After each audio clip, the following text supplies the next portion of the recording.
Alrighty, welcome to the first video of a series that we are doing called Harry Potter Explained.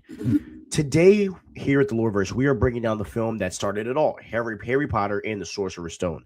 This is not just a children's fantasy movie. This is the foundation of an 8-film saga, the birth of a cultural phenomenon, and the moment the wizarding world entered cinema forever. So let's go back to 2001 and step through platform 9 3/4. This is Stevie Hayes. This is the Loreverse, and let's dive into this.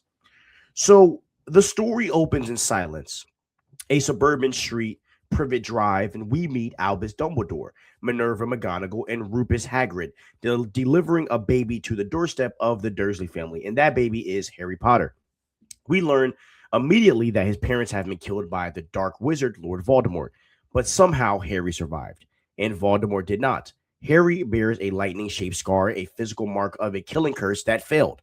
A legend is born, he is the boy who lived, but what the movie subtly hints at, which we'll see later, is that this night didn't just break Voldemort, it tied Harry to him in ways no one yet understood. We then fast forward 10 years. He is living in just misery. He sleeps in a cupboard under the stairs. He's bullied by his cousin Dudley. He's treated as less human by Vernon and Petunia Dursley. But strange things happen around Harry. Glass disappears at the zoo. Hair regrows overnight after a bad haircut. A snake listens to him and responds.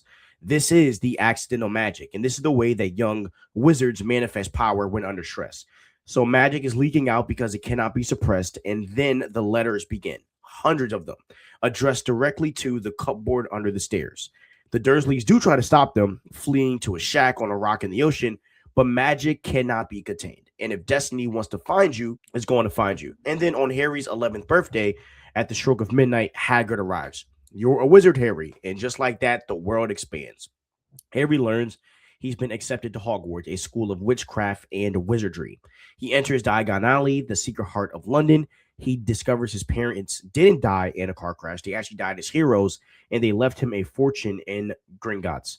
And he buys his wand, 11 inches holly and with a phoenix feather core, which mysteriously shares a core with the wand of the man who gave him that scar. And for the first time in his life, Harry belongs somewhere. Now, at King's Cross Station, Harry meets the Weasley family. He runs through a solid brick wall between platform 9 and 10 and boards the Hogwarts Express. And there he meets Ron Weasley, who is the youngest son of a large, poor but loving pureblood family. And he also meets Hermione Granger, who is a brilliant, muggle-born witch who has already memorized all the textbooks. And at that point, the trio was formed, not by prophecy, but by shared awkwardness, curiosity, and an incident involving a mountain troll. And this friendship becomes the literal heart of the entire saga. And without Ron's loyalty and Hermione's logic, Harry wouldn't survive the week. Now, the students arrive at Hogwarts, and the castle is alive with magic. They are sorted into houses by the Sorting Hat, a sentiment artifact that reads your potential. Harry almost goes to Slytherin, but the hat sees ambition and greatness there. But Harry chooses differently. Not Slytherin. He was placed in Gryffindor. This is a massive lesson, right? Choice matters. Dumbledore tells him later that it is our choices that show us who we truly are, far more than our abilities. That theme echoes from this moment all the way to the final battle. And we also get to meet key figures who will define Harry's life. The first one is Severus Snape, the cold, intimidating potions master who seems to harbor an instant inexplicable hatred for Harry. And then we also meet Draco Malfoy, the privileged rival who represents the pureblood elitism of Slytherin. And Harry struggles in potions but excels at flying. He becomes the youngest seeker in a century, inheriting his father's natural talent on a broom. But something darker lurks. A giant 3-headed dog named Fluffy guards a trapdoor on the forbidden third-floor corridor. And students whisper about something hidden inside the castle. And we finally hear the name that unlocks the mystery, Nicholas Flamel. Eventually, the trio does discover the truth. Hidden in Hogwarts is the Sorcerer's Stone, or the Philosopher's Stone in UK. It's an object capable of producing the elixir of life, granting immortality, and it belongs to Nicholas Flamel, Dumbledore's old friend. Now, someone is trying to steal it, and the kids suspect Snape because his dark demeanor and his limp after the troll incident. They think he's working for Voldemort, but as we've learned in this world, things are rarely what they seem on the surface. And so Harry, Ron, and Hermione, they descend through a series of magical defenses designed by teachers, like Devil's Snare, which requires Hermione's herbology knowledge, the Flying Keys, which requires Harry's skills as a seeker, Wizard's Chess, which requires Ron's strategic brilliance, and then Potion Riddles, which, in the book does require Hermione's logic. And each friend contributes. Ron sacrifices himself on the chessboard so Harry can move forward. Hermione provides the logic and the fire. Harry moves forward alone, and this is crucial because Harry is brave, but he does not want to win alone. He is the spearhead, but his friends are the shaft that gives him direction and strength. Now, at the final chamber, Harry doesn't find Snape.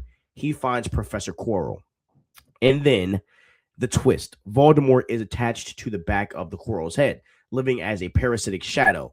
He seeks the stone to restore his body, but Voldemort cannot touch Harry, and when he tries, Quirrell's flesh burns and ashes fall away. This is because of the ancient protection. Harry's mother, Lily, sacrificed her life for him. Love becomes literal biological magic in Harry's skin.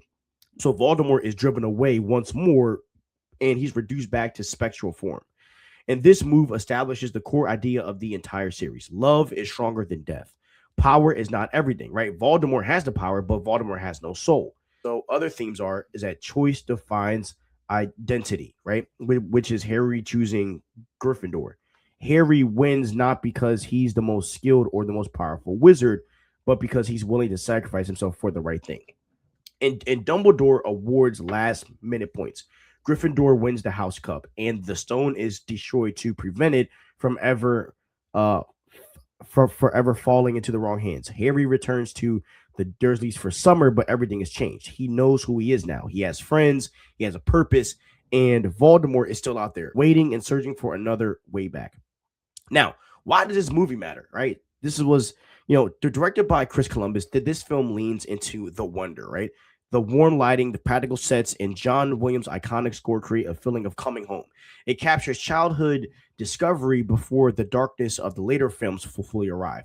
It's really the calm before the storm, and without the sense of innocence and the joy of Diagon Alley, later tragedies like the death of Cedric or Sirius would not hit as hard. You have to love the world before you can fear for it. And so the Sorcerer's Stone is not just about defeating a possessed teacher. It's about entering a world, finding identity, and the beginning of a friendship that will eventually be tested by a world war. And so we see that this movie planting seeds for the Horcruxes, right? We see that the shard of Voldemort is in Harry. We also get a look at the prophecy, why Voldemort targeted him. We also get a look at Snape's arc, right? The always started here. And we also get a look at Dumbledore's secrets. But at its core, it's about a lonely boy discovering he is loved, and that's timeless. Hope you guys enjoyed this video breaking down the first movie of Harry Potter and the Sorcerer's Stone. I hope you guys enjoyed this series. But in the meantime, stay crispy. Peace out and see you later.